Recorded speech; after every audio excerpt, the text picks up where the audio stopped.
What is it that gave you the confidence to be able to take on the job? No, I think it was a sense of duty more than confidence per se. In those days, early days of Singapore, job had to be done. People had to do it. You, in the book, you refer to yourself as a high-level farmer. I was a farmer. Farmer, full stop. No, full stop. No.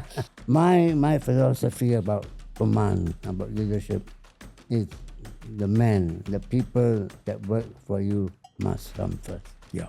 If you want to be seen to be a good commander, a leader that people will look up to, then you must be seen to be able to do the things that your men are going to do.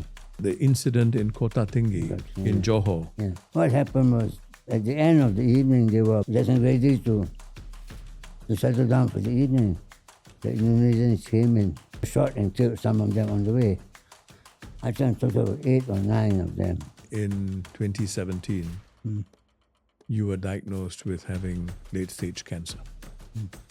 After 11 hours surgery, I came out with 16, 17 tubes all over me. I'm reminded of what we were made to chant as officer cadets. Duty, honor, country.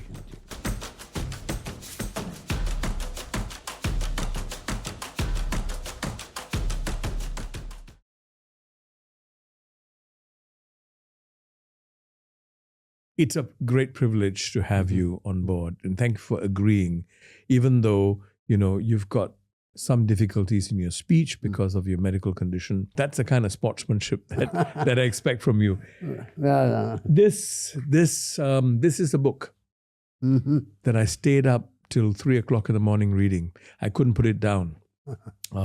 There's so much packed into it. The title is Winston Choo, A Soldier at Heart, a Memoir. And what I really like about this book is it changed my perspective of your life.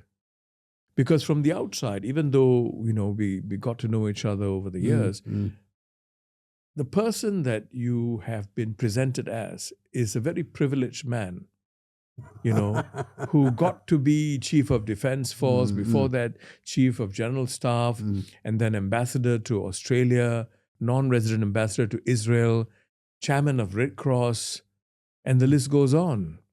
And people generally would be very envious of someone who's been through all this and assume that it's a walk in the park. But what even I didn't realize, how difficult and challenging this journey was. I felt exhausted reading the book.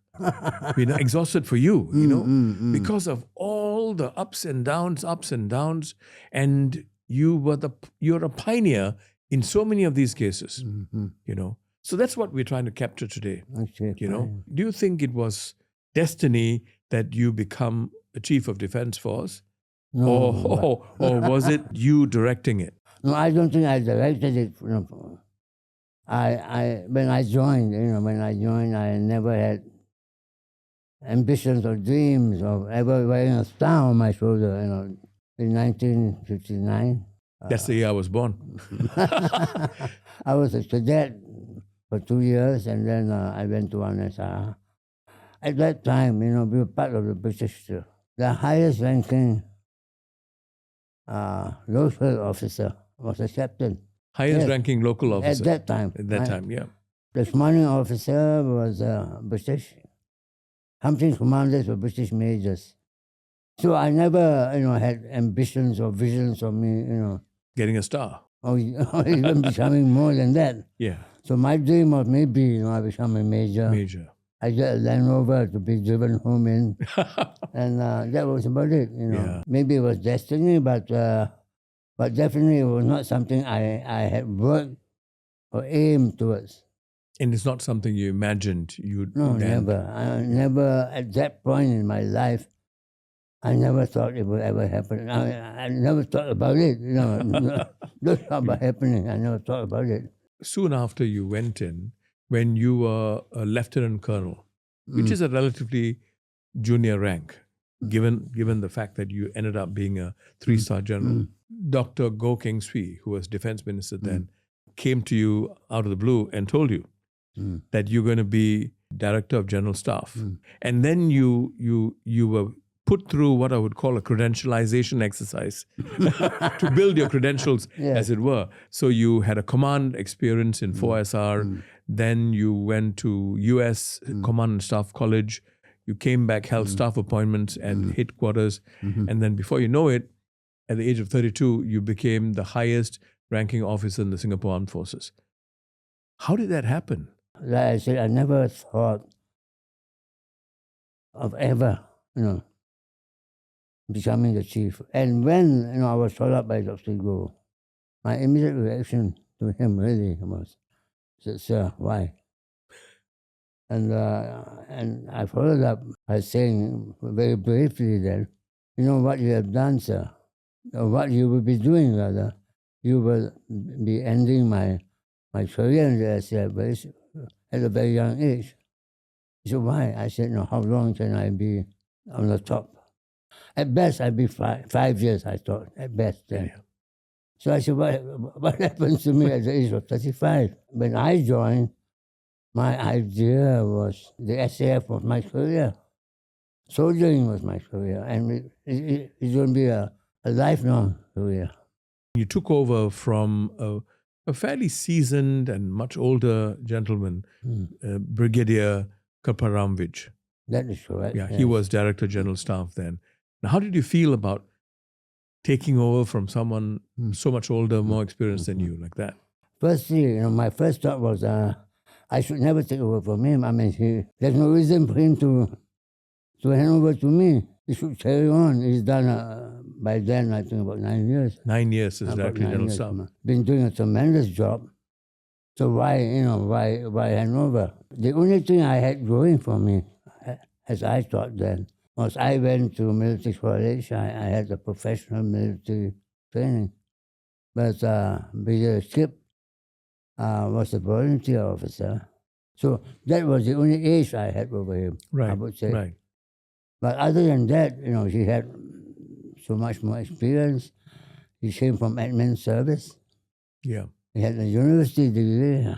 You didn't. I didn't. You had A-levels. I had A-levels then. Yeah. That was about the time when we had a few outstanding individuals like yourself who became DGS at the age of 32. And there was, of course, Tommy Koh, Professor Tommy Koh, who became Singapore's permanent representative, Singapore's ambassador to United Nations at the age of 30. I have great admiration for individuals like you who were thrust into positions of leadership, and then you had to sort of find your way, right? What is it that gave you the confidence to be able to take on the job? No, I think it was a sense of duty more than confidence per se. In those days, early days of Singapore, job had to be done. People had to do it. People like Tommy, were given the role at very, very early age, 30 years old. Yeah. And so, it was a sense of duty, more than anything else. I remember, my father saying to me a long time ago also, you're made to do anything, just do your best. Yeah. And that's what I did. I did my best. I think confidence came along as you work into the job. When you first walked in, there was no confidence at all. Confidence at all, yeah. In your book, for example, one of the things you kept talking about was why being commanding officer of the 4th Regiment, 4SR, was perhaps your crowning glory at that point. Being commander. What was so special about being a battalion commander? Well, I had commanded a battalion, but it was a signals battalion. Yes. Right? But in the infantry, I started off infantry before I went to signals. In the infantry, my highest was a platoon commander. To me, the real command was not a company command, not a platoon command, company command, but a battalion command, because in the battalion, you have the whole thing. Yeah. Meaning you are responsible for personnel issues, logistic issues, operational issues. It's a complete fighting force. It's a complete stuff. And so 4SR was a wonderful exposure for me. I think the battalion had a very good history. They had good COs before that. But when I went there, I had a good bunch of people working with me.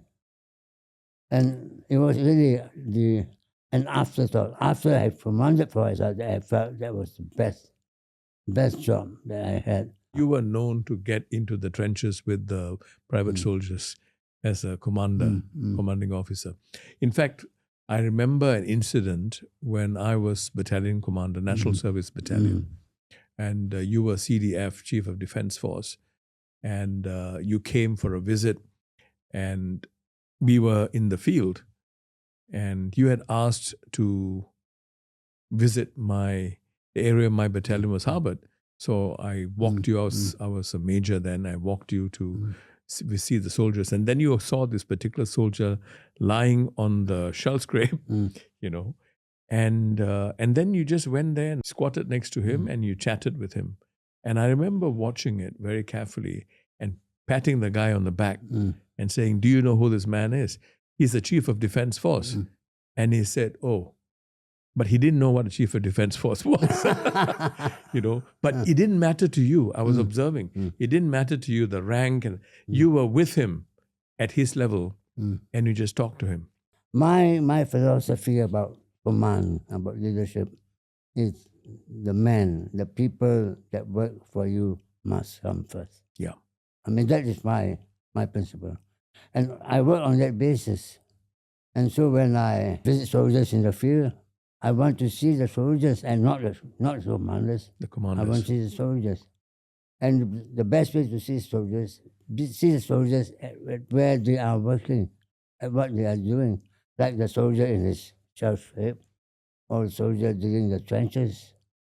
And most importantly, soldier having his meal.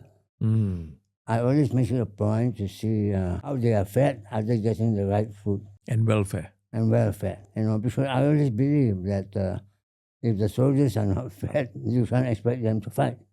Could you share with us your experience in going for parachute training, you know, airborne training, the airborne school, the school of commando training? What was your experience? You were much older when you went for that. Much older than the average training, you know, in airborne school. But again, leading by example is something that I always live my life in, you know. Teaching a parachute course was something that I expect of any commander, any leader to do. For instance, I tried to do a parachute course when I was in the US, but Mindep disagreed, you know. So I came back here and did the parachute course I did in Singapore was the first course that the school ran. So we were guinea pigs. There were 8 of us, 8 or 9 of all majors, lieutenant colonels. Of course, we went through the selection process in other words, make sure you can do, I can remember, 6 chin-ups and so many push-ups and so on. And then we went for the course. When we started ground school, it was early in the morning up to 1. Then at 1, we went back to our work. So can you imagine the first 2 weeks ground school? We had to be there by 5:30 in the morning, Changi. So I was staying in Bukit Timah. So, you know, can you imagine getting up early and driving down there? And then the first thing you did was you did your run. I think it was about 6 km run. 4, 5, 6 kilometer run. And we were not young. All of us were lieutenant colonels, you know. And I remember this man who I really admire. He was not a combat officer. He was a logistician. So he was not expected to do the things we were made to do. And I can hear him wheezing and coughing and wheezing when we were running. And when the instructor said stop, he was straight to the drain and he threw up. He persevered and he went on. I salute him for that. And that man is Louis Pao Chuan. Louis Pao Chuan, who later went on to be the chief defense scientist. Defense scientist, right? And we were doing that every morning until 1. I remember the first 2 days, I weighed myself. I lost 3 kgs in 1 day.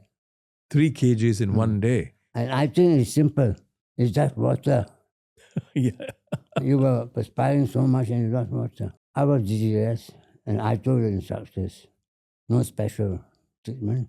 Do to us as what you would be expected to do to all your trainers. Yeah. But I hear that you also you also got a diver's course. That was later on. Later on, you got a diver's course. These are things that you didn't have to do, but you just went ahead and did it. No, but if you want to be seen to be a good commander, a leader that people will look up to, then you must be seen to be able to do the things that your men are going to do. It was this attitude that you had to deploy on the ground. You tasted battle, right? You did. Confrontation, right? Or confrontasi as the Indonesians would call it.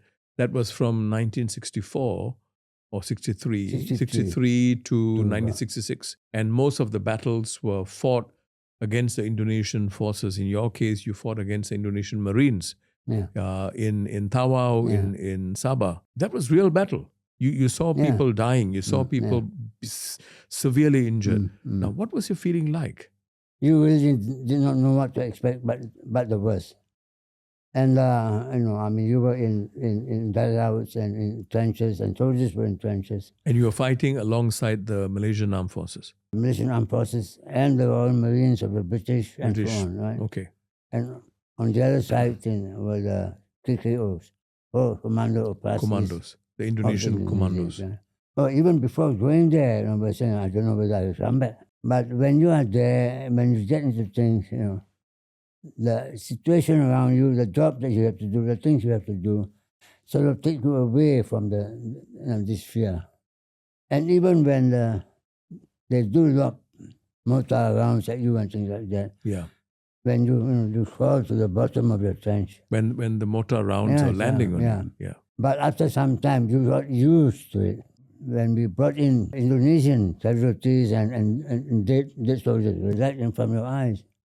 So it was war, operations, and at its worst. The incident in Kota Tinggi, in Johor, could you share with us what exactly happened there? And what happened was, at the end of the evening, they were getting ready to settle down for the evening. They did not, I think, practice good operational discipline. The Indonesians came in, shot and killed some of them on the way. I think a total of 8 or 9 of them. And the bodies were scattered all over. Yeah. It took us a week and a half to find all the bodies and bring back to Holland Road camp in Singapore. Some of the bodies cannot be recognized, and even fingerprinting. I mean, there was no DNA in those days, right? Yeah. How did that affect the morale? No, it was very bad. And we did not know, I think they did not know whether they gave the bodies to the right wives, and things like that. But, I mean, the morale was very, very down in 2 years from what I was told, right? And then they went out to hunt down the Indonesians, and they got every one of them. That sort of fervor is something that only soldiers can have. I mean, this is my personal view. Sometimes, as a national serviceman, when I wear my uniform, I actually become a different person. You're driven by the psychology changes. It's not about going out there and killing and bravado. It's about honor, as you said, duty and honor. Things like that consume you. I've only experienced that when you are in uniform. So I can relate to what you said in your book about that special quality that soldiers have, which unfortunately was not respected enough by the civilian leadership. You emphasize that quite a bit, and you put it in writing. And I do recall that the civilian leaders at that time, especially the civil servants, would make disparaging remarks. I have experienced it myself. And you made reference to that. In fact, you had stated in your book, the then Permanent Secretary, Pang Tipau, actually said, you have 1 star, I have 4 stars. Yes. When actually he didn't. He's a civilian, So how did you feel? I mean, this was a priority for you, right? Yeah. As the chief of defense, or at that time CGS. How did you get people to start recognizing and respecting soldiers? For a start, I had always felt that when you join the army or you join the military, I used to compare it as joining to the priesthood, to be a priest. Your life is going to be different. You are governed by military law, and you are leading men and people who are expected to fight and die. So it's a different form of profession, so to speak. So it's not a job. I always say when you join the SAF, you're not taking on a job. You're taking on a profession. And that is something which I always try to drive home to people. But when you have a national service army, you can't preach the same line, but you always say that, as a soldier, your life is different. So long as you're in uniform, like you say, your life is different. Different. And your thinking is different. When we first started, Dr. Choo had put together people in the civil service, and they were strong people, right? People like Pang Chipao, who was a very strong perm sec. So they had their own views about what life is about and what civil service is about. But they had very little idea of what military life is about. So our fight, when I say our, meaning those people in uniform like us. And the leadership, military leadership such as you. Was to try to show these people that, hey, we are different, but we are professionals. What we do is for Singapore survival. Yeah. And so it was a constant fight. Would it be correct to say that you were trying to project a complementary role? The civilian leadership as well as the military leadership should work together.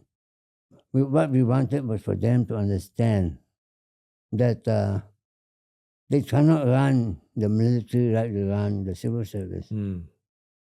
Right? And but the problem was we didn't have enough people with experience at that time. And what I had to do was try to get more people to become more professional, to be better trained, send them overseas, expose them. For this, I thank Dr. Choo. She understood this. She understood the necessity for building a professional for... And a high caliber. High caliber. And was that when the Singapore Armed Forces Scholarship, Overseas Scholarship, or SAFOS was established? In fact, soon after that, when we first started, I think between she and, in fact, Lee Kuan Yew, then, Prime Minister, they felt that they needed to put in more high caliber meaning more intelligent. So they started the SF scholarship, which I really accept and I appreciate. But did you have any conflict there? Because, the scholars program, it's both a boon, can be a boon and a bane. Sure. Right? Not all scholars prove to be good soldiers, good commanders, right? Many of them did well, but there was that divide between scholars and what is often referred to as the farmers, right? You, in the book, you refer to yourself as a high-level farmer. No, I was a farmer. Farmer, full stop. Not full stop. No. But how did you manage to reconcile the advantages of the scholarship scheme, which allowed you to have a different caliber of people, at the same time, that tension between them and the farmers, so to speak? Dr. Choo and Lee Kuan Yew, understood that not all people who had straight A's will make good commanders or good leaders. We had a system of selecting them and grading them as they went along. So there were people who just staff, good for staff work, people who were good for command, and people who were good for both. And those who had command and staff, eventually became the CDS and so on. Yeah. But what about those who were not scholars? I mean, the farmers, Was there an opportunity given to them if they proved the potential? Again, Dr. Choo, in his wisdom, started a thing called the wrangler. The wrangler scheme. And in this scheme, you join the wrangler scheme, notwithstanding whether you are a scholar or otherwise. You are selected and you go there. And then you are monitored. You're given, Just as you are monitoring the scholars, you monitor the soldiers. We have lots of wranglers, farmers, who are promoted one-star generals. Well, I can name them according to Sarah, Patrick Troy, Gen Choo, and later on, Winston Choo. Winston Choo, yes. Yeah. And the many of them were in the armor formation. Yes. Right. And you named some of them who are legends in the armed forces. I guess in that allowed the SAF in 1983 to take a very bold step towards creating the Singapore Armed Forces joint areas. Right. For example, Joint Operations Plan Division or Directorate. That's right. Right. Yeah. This was to combine to coordinate the actions of the Army, Navy, and Air Force. And I believe the first director of Joint Ops and Planning was Lee Hsien Loong. And I believe that you could only set up this tri-service concept when you had enough brains. Right. When you have enough people with the brain power to understand this. And subsequently, after Lee Hsien Loong, I believe you had people like George Yeo, Teo Chee Han, who became directors of this area. It was a very prestigious appointment from what I understand. When you set this up, would you say that Singapore Armed Forces was the first in the region, Southeast Asia, to have a tri-service concept? No, I think, I won't say we were the first to have a tri-service concept, the way that we have shaped it.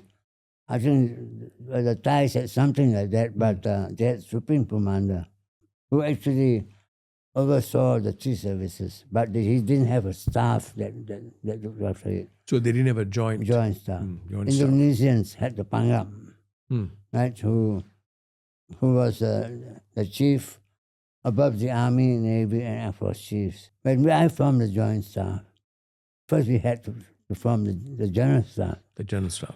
Well, to run the Army. Yeah. To be able to coordinate the armor, the engineers, and so on. Then we saw the need that the SAF cannot fight a war as three separate services, but in silos. In silos. And so we started the joint staff. Small steps in the first place, and then initially we grew it up. And we had our inspiration from the Americans, actually, more than anybody else. Would you say that that's one of the initiatives that you're particularly proud of? If there was a legacy that I left, yes, that was one legacy I would be proud of. As well as the professionalization of the officers. Sure. Yeah. Because the SF today would not be able to operate the way they are operating now had they not been able to operate. I think a classic example is Operation Flying Eagle. Yes. And I was involved in my national service capacity as well. It was a magnificent example of the Army, Navy, and Air Force working closely. And the whole thing was coordinated by the Joint Ops. Yes. And it's fabulous. You were involved, even though you had left the Armed Forces at that time, 2004, you were involved in your capacity as chairman of the Red Cross Society. Now, what were your observations about how the joint staff managed this? When the tsunami This is a tsunami. took place, I had a call from an Indonesian minister. You had a call? A phone call from an Indonesian minister to say, can you help? And I was chairman Red Cross. And you had nothing to do with the armed forces. I told him, this is the way you should go about. We should not have gone out to Aceh if we did not have a joint operation capability to put together troops, aircraft, ships, and men And engineers. and engineers to move out. The beach landing. Yes. Right. As well as, I believe, the Air Force brought in portable air traffic control. Yeah. I mean, it's amazing, amazing case study. And you must have been particularly proud to see this happen as an outsider. Sure. As an outsider coming in. But like I say, at the back of my mind, if we did not have a joint operation capability, this would joint not staff. have happened. Absolutely. You're absolutely right. So, General Choo, you mentioned just now that the Indonesian minister got in touch with you soon after the Aceh tsunami happened. This is something that you're very well known for, and your unique ability to build relationships. How you're able to make the other person feel at ease when you were Chief of Defense Force or CGS. You built relationships with the generals in Taiwan, a very important, counterpart for training ground. The generals in Brunei, India, South Korea, even, Australia, New Zealand. And as far as individuals are concerned, in Indonesia, you had very deep relationship with people like General Benny Murdani, who later went on to be defense minister, General Tri Sutristo, and of course, General Hashim in Malaysia, Malaysian Armed Forces. These are very enduring, strong relationships. Not to mention the relationships that you forged with the Israeli advisors who came to Singapore, which later on served you well when you were non-resident ambassador to Israel. How did you manage? What do you think is a critical factor in building these relationships, and how important today are these relationships? Both Dr. Goh and PM Lee Kuan Yew then felt that it was important for us to build a second channel. And Dr. Goh himself said that we should build a relationship somehow. So he asked me, do you play golf? So I said, no. Go and learn to play golf. Go and learn to play golf. Yeah. And I did. I went out to learn to play golf. Were you good? Eventually I was pretty good. But, but there you are. Yeah. So it started off like a duty, But I had always known the importance of this. And I am by nature a friendly, gregarious person. I like people. So it wasn't difficult for me to make friends. And so our first efforts were with the Malaysians. We felt that, the Malaysians were always wary of us. But I said, hey, friend, I was in your military college, Yeah, the so Federal it was Military easier College. for me to. And that's where I met General Hashim. I think he was the president of the Malaysian Armed Forces Golf Association, something like that. Okay. He was one star then. Yeah. And so we built up a relationship from then. And we did the same thing with Indonesia and so on. Indonesia, we were fortunate because... Did you have to lose the golf games? We always start at the beginning of the game with our golfers. We are not going to win this time. Okay. So we play that way. But with the Malaysians, they want to bet. So it's not fair, for our golfers to lose money. So you play, as best as you can, but don't win too well. But it never happened because the Malaysians are better golfers than we are. With Indonesia, Benny Murdani was the link, actually. And we made that link because S.R. Nathan was Director Security and Intelligence, had built that relationship with Benny. So, to him we met Benny and then Tri. But Benny, again, he understood. Benny and Freddie Hashim, indeed, from Malaysia, understood the importance of military to military relationship. And we were able to do it to the extent that we could speak very, very frankly about things that were awkward. For instance, when we had problems when the Jam Hasor the then president, Herzog, Israeli president. came here, and then the Malaysians were up in arms.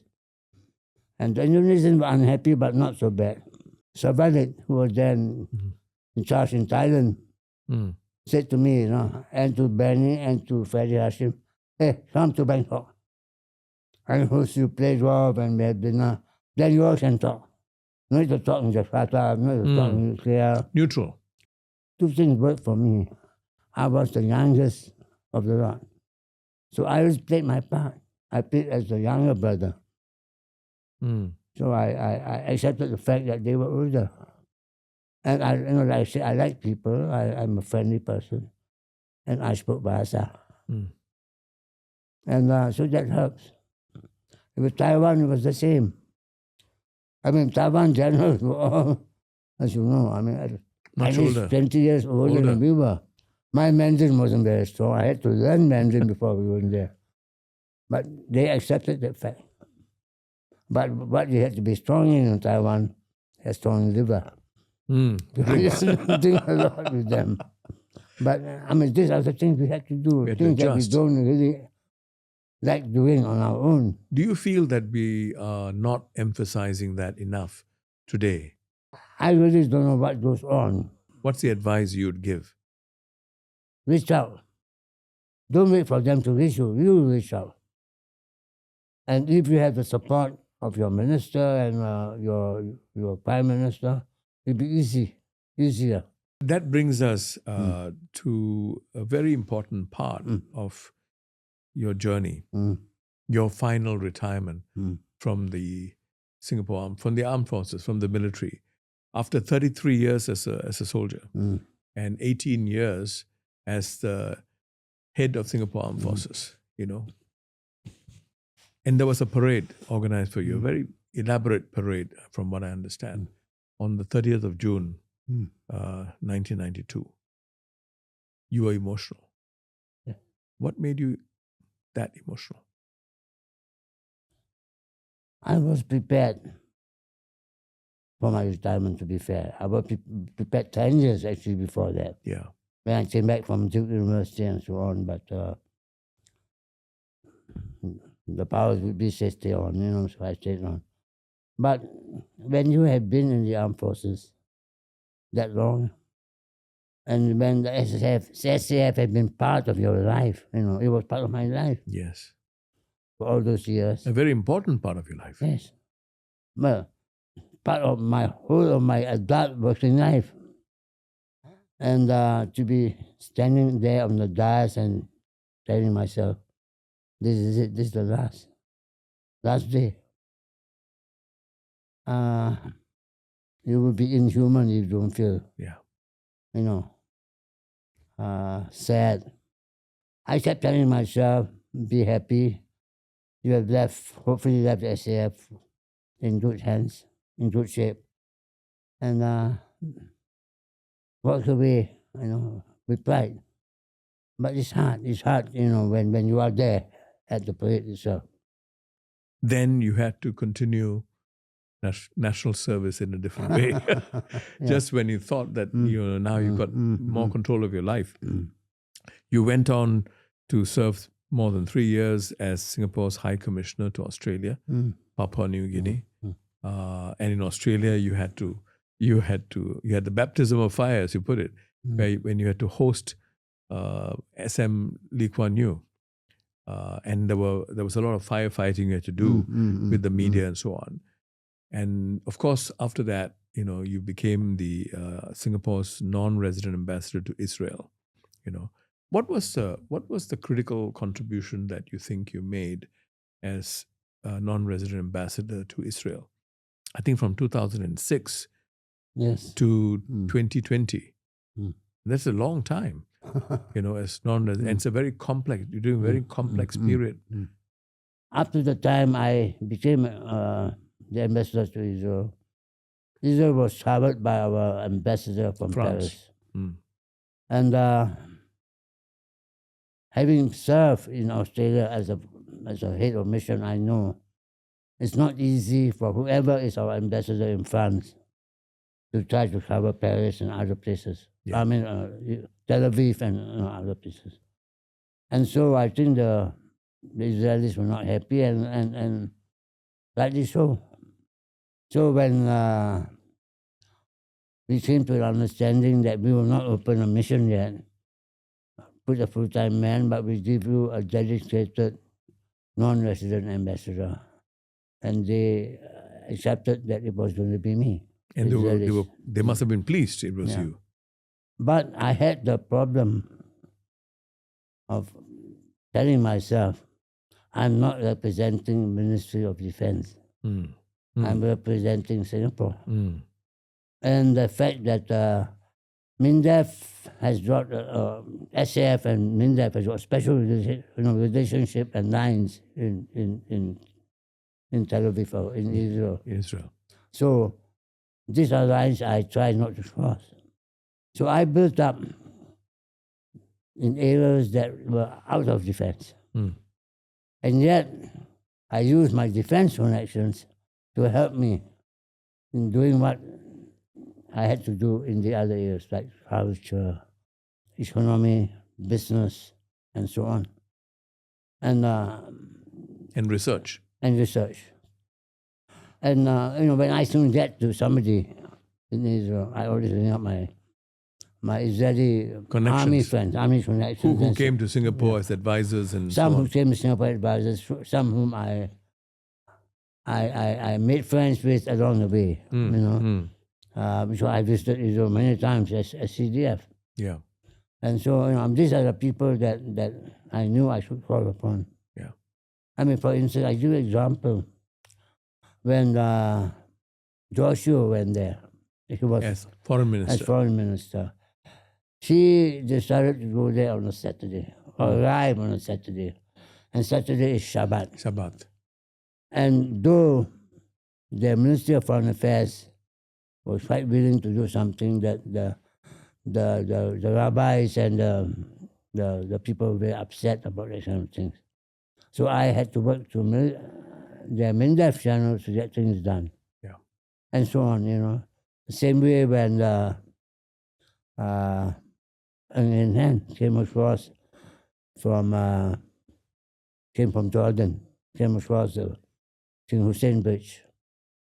And, to facilitate the transfer, I used the military contact, to do that. I mean, though you can do it, but it's to the normal channels, but it will not be as efficient as, and so on, things like that. So, but these were all favors. These were favors. Favors, yeah. Really, and what did I do down there? I brought up our thing. The level of a relationship one level higher, giving more time or Singapore time to them, which they before that did not have. I'm talking about outside of Ministry of Defense. Yes. So, I was able to build up greater relationship, greater friendship, more connections. Right. Economy, culture, and so on. You did all this. And then in 2017, you were diagnosed with having late-stage cancer. That must have been a blow, because I'm sure you were looking forward to spending a lot more quality time with your wife and family and so on. So what exactly happened, in very briefly, what exactly happened, and where are you now, health-wise? I did not know I had cancer. And there was no signs, nothing. I had come back from UK on a business trip. I was chairman Metro, and I was there for Metro work. And suddenly I had a very high fever. Went back into hospital and found I had pneumonia. In the course of the pneumonia, treating me for pneumonia, they did a MRI, CT scan, and they found things that were I never knew I had. Well, they found that I had in my lymph node Down here, I had a lump. In my thyroid, I had some nodes there. And then they did some tests, very painful tests, deep needle biopsy. Was it biopsy? Yeah, deep needle biopsy. And they found that the lymph node cancer and the thyroid cancer were different. So, more searches. And they found, I went to the ENT and they found I had cancer at the base of my tongue. Cancer at the base of your tongue. At the base of my tongue, at the back. And then came the problem how to get to it. Fortunately, they were able to do it by robotics. So I eventually, to cut a long story short, I went to an operation with two surgeons, one doing the robotics for my tongue, the other doing the outside, the thyroid and the lymph node. I was in the surgery I was in the operation theater for 11 hours. Well, let me tell you something. When I was walking in to the surgery and you walked, right? You refused to be on wheelchair. I refused to be wheeled in. I walked in. I said I want to walk. And the surgeon said, why you want to do that? So I said, I'm sure I know. Don't mind me saying it. I said, my God will walk with me. And I walked. So I walked there and at the back of my mind, I said, I'm going to come out of this right. Because I had great faith that my God will look after me. And so after 11 hours surgery, I came out with 16, 17 tubes all over me. And I was not in ICU, but in high dependency ward. I remember when I opened my eyes and there was my wife and my son and my daughter. And I was not able to speak to them because I had a trachea. When you have a trach tube in here, you can't speak unless you close the hole. Right. So for almost a month, my wife and I was talking to. I had a notepad, and we were writing to each other. I mean, she would speak to me, but I replied by. I could hear, but I could not speak. So for 1 month, I was in high dependency ward. But I had always been very positive. I knew that I will come out of this, and I come out well. And your faith? My faith kept me going. And just a small thing. When I was in high dependency ward, there's a white board that was behind. And my granddaughter went there to write a Bible verse. And the nurse came in and said to her, no, this is for the doctor's instructions. You cannot use it. But she said to him, to the nurse, but I'm putting God's instructions here. But the nurse kept quiet and accepted it, and was there right to the day I left. And your grandson told you that he hopes that you don't lose your mustache. Yes. And he says, I'm glad that when they did all this, they did not shave you. It was especially moving for me reading the last chapter of your book, where you paid tribute to your wife, Kate. Yeah. And this is what you said. God, in His grace, has favored me with many blessings, but His greatest gift to me is Kate. It's not easy to be the wife of a soldier, especially if he is the CDF. Yeah. She has so many duties and he has hardly any time for you and your children. She gave up teaching so that she could look after the children. And when I was doing part-time university studies in here, she had a tough time trying to keep the children away from me so I should study. And I was doing work and studying at the same time and so on. So it was not easy. And she had to look after the officer's wife club. We had a very, very important role then. Because our officers spend a lot of time overseas. And the spouses or the wives, now they call it spouses, their wives are here. Yeah. Need some kind of support, and the Vice Club was there to provide the support. And so she spent so much time there. And the good thing about her is she made it a point that all the wives know that you wives don't carry the rank of your husbands. Mm. Right? So everybody calls her Kate by her name and so on. And till today, she said some of the wives, she did not know who their husbands were or what the ranks of their husbands were. Because that's not important. Important is the person. Yeah. This year, we'll be married 58 years. 58 years. Congratulations. So Congratulations. I can ask God for a better gift than her. In all my interactions with you over the years and reading the book, finding out so much more about you, I asked myself this morning, what is it that defines you? I think it is the capacity for gratitude. You have an immense capacity for gratitude. Even when you face adversity, you're still grateful because you insist on seeing the bottle as half full, not half empty. Yes. And that attitude is what I think has made you the quintessential son of the soil, the quintessential soldier, that people are proud to acknowledge. When Prime Minister Goh then, he made a joke, right? How he turned a man of war into a man of peace. But for me, war and peace are very much flip sides of the same coin that you are, And when I look at you, I'm reminded of what we were made to chant as officer cadets. Duty, honor, country. And thank you, sir. Thank you very much for reminding us of our purpose. And we wish you all the best.